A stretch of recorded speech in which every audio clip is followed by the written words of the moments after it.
On a décidé de mettre des moyens pour le vélo comme jamais on en a mis ici à Toulouse, à la fois pour créer de nouvelles pistes cyclables et un réseau structurant qui s'appelle le réseau Express Vélo, pour également sécuriser et améliorer le confort des pistes cyclables existantes, tout en faisant en sorte que le piéton y gagne et soit lui aussi sécurisé. Nous préparons une extension du service Vélo Toulouse avec 192 stations supplémentaires dans des quartiers toulousains qui en sont dépourvus, dans des communes périphériques, et avec également l'introduction de l'électrique, puisque nous aurons moitié vélo électrique et moitié vélo mécanique, tout cela à horizon 2024. Donc de tout cela, nous espérons doubler le nombre d'utilisateurs du vélo sur le territoire de la métropole toulousaine. Donc notre ambition, c'est de faire en sorte que 4 Toulousains sur 5 aient accès pas loin de leur entreprise au réseau Express Vélo. Voilà. Donc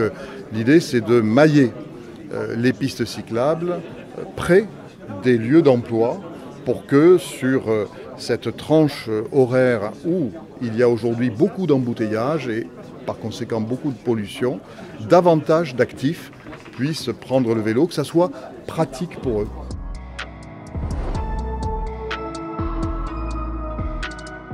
Elle flambe pour les collectivités comme elle flambe pour les entreprises ou pour les particuliers. Donc nous y faisons face pour cette année. On a heureusement des perspectives qui sont beaucoup plus rassurantes sur les années prochaines, 2023, 2024, 2025.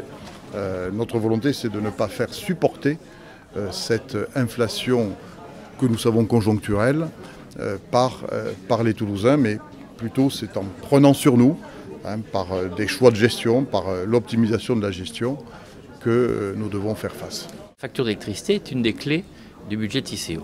Sur cette année 2022, on est sur des prix bloqués, sur une convention qui nous coûte environ 6 millions d'euros cette année en facture d'électricité. D'après les prévisions que nous avons, pour 2023, on passerait à 24 millions d'euros. On a inauguré le Linéo 10 en septembre, on inaugurera en janvier prochain le Linéo 11 qui est situé vers Cugnaux.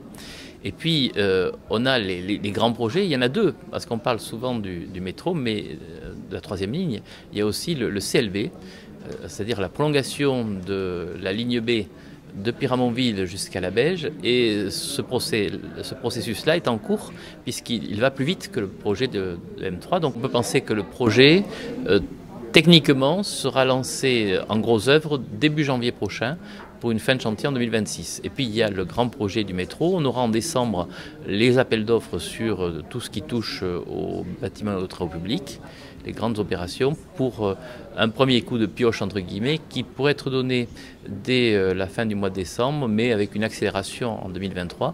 En 2023, on estime qu'il y aura une quarantaine de grands chantiers qui seront développés autour de ce projet.